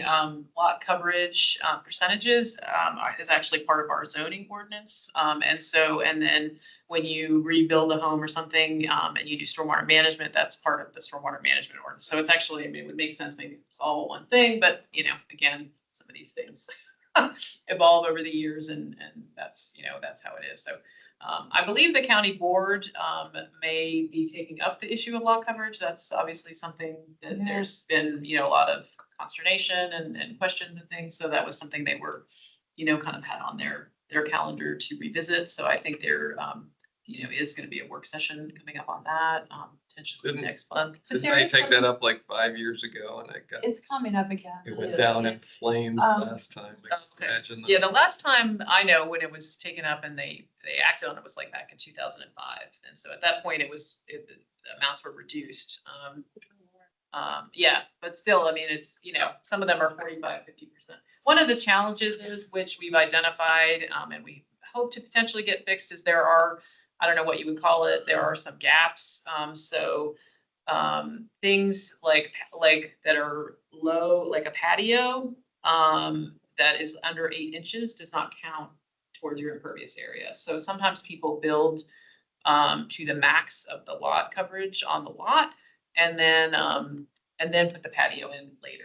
And so then they're basically exceeding the lot coverage, but it doesn't, by definition, it doesn't, because the patio is, is not counted as impervious area, by the definition. So for stormwater, that's one thing we would like to see changed. And I know, I mean, I think some of that came out with FNRC, with the sorry, my acronyms, with the natural, master plan recently, that was, Yeah. one of the issues. Yeah, sorry, yeah. Sorry. You had it right the first No, I time. know, yeah.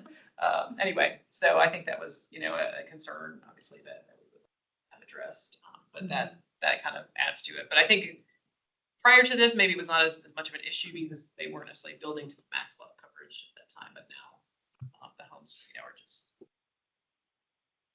Yeah, and then one other thing to note is that religious and other nonprofit institutions got hit kind of because it was previously a tax from which they were exempt, and now it is a fee for which they must pay. So that's step one. Step two is they often have a lot of parking lots and impervious surface. So for those types of organizations, one of the ways they can get credit is amassing volunteers to go and pull out invasive plants in parks. So Thank you. Thank you. Yeah, we did. Plug. Yeah, that was something that came out of the engagement was, we tried to have some opportunities that were, basically low cost opportunities where groups. Yeah. Because it is more of an impact. Sorry to throw that at you, but I No, know, it's fine. I know based on all of our conversations that you were very well versed in this. Yeah. Thank you. Okay, well, again. Okay, you probably like right away. Yeah. Thank you so much. Thank you. Okay, so we're ready for the staff. Sure, I'm actually going to share something on the chat, but it's in relation to the first open house that we're going to have tomorrow for the Metro Market Square project in Crystal City. So just a reminder that we'll have that first open house tomorrow evening from 6:30 to 8:30 p.m. There's a website that provides like an RSVP link and some details for that event. It's going to be at the 251 18th Street South office building conference rooms A and B. And again, you'll find all that information within the website. So just wanted to do a shameless plug for that. Great. So that's a highlight. Let me see, and then anything else, and the staff report is provided to you to review. So what we normally do is just review it in advance and discuss whatever. Almost forgot. So yes, in terms of staff reports and commission member reports, which we'll discuss right now after this item, I wanted to note that for November, we're going to suspend them just because we have a short period of time between this meeting and the November meeting. So we'll resume that again for the December 10th meeting. But if there are any important items or anything that needs to be shared with the commission as a whole, please feel free to share it through the listserv. Okay, next up is commission member reports, and I'm gonna take chair's prerogative and go directly down to the bottom, which is the Transportation Advisory Group. Because I know Daniel has something to bring to us that he's gonna tee it up and we'll discuss it at the next meeting. So if you could all just listen to what Daniel has to say, I appreciate it. Thank you, Jill. Yeah, so I don't know if y'all have seen the signs that have been going up around downtown Arlington, like Clarendon, Boston area. They've been having a lot of open houses, but basically they're looking to reimagine Arlington's transportation future and try to figure out how we can create a transportation plan that's focused on safety, it's focused on equity, reliability, and also on sustainability. And our commission has been, included in this process through the creation of this advisory group that it basically is working with staff through their public engagement process to kind of figure out how we can reimagine transportation and what it looks like in Arlington County over the next 20 years or so. And one of the things that we're looking to do in this early part of public engagement is basically work with the different commissions and ask them just sort of on a broad view, broad scale, like what are the important aspects when it comes to the PRC and the transportation master plan as it currently stands. I'm going to send out a list of 3 questions that we can discuss at our next meeting. I talked to Jill and Marco about this already, so be on the lookout for that. But just it'd be great to think generally just about, what we think of the, like how our commission sort of looks at the existing master transit plan. Like what are some of the biggest challenges that, Arlington is currently facing when it comes to transportation, and sort of like what are the opportunities that staff and the public can be looking at for the next iteration of the master transportation plan. So I'll be sending that out to the group later on. But yeah, just wanted to tee that up. Great, thank you, and thanks for your leadership and serving on that advisory group. That's going to be a really important document to get updated.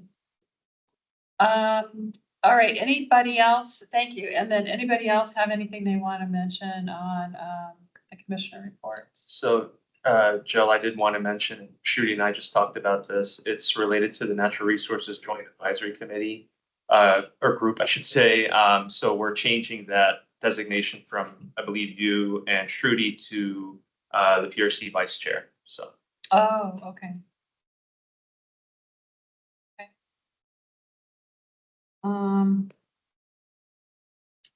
All right. Is there anybody want to share anything? I'm going to be happening or did happen. Okay, so the next thing on the list is other business. So we all agree that we would like to recommend to the county board about the Harris Teeter name, and I mean, I'm happy to write that letter unless somebody's dying to write it. Okay, I'll use your format. Yeah, please. All right, and we've already established that Claire is going to do the first draft and Shruti's going to help. The process we have to use, because we can only have 2 people at a time on email unless everybody's on email.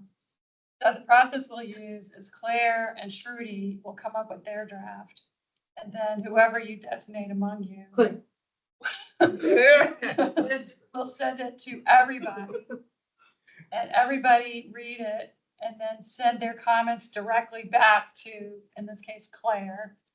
Claire will consolidate it so there's only ever 2 people at a time, right, or everybody.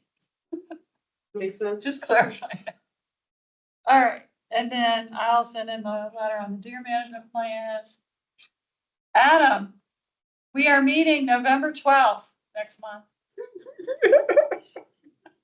Yeah, so just as a heads up, the November and December meetings are going to be early. So November will be November 12th and then December will be December 10th. And those are both. They're both hybrid meetings, and December will be a fun one because that's when we'll have treats to share with everyone. Hybrid means come in person. Yes. All right. And Mark, is this your last evening with us? Next month is my last. Oh, next month, okay. excellent. Okay. So, Next month. yeah, we're gonna miss you. That is, somebody's gonna have to take over attending the sports commission after. There's a sports commission meeting this Thursday. And then after that, somebody will have to take that. Margo, I would request that you onboard that person with the history and the drama and the tribulations and the trials. Whoever decides to take that on. Focus on the drama. We've got. Do you have any people that you would like us to twist their arms to come to this? No, I mean, if somebody wants to do it, I mean, Adam, I don't want to volunteer you, but are you interested?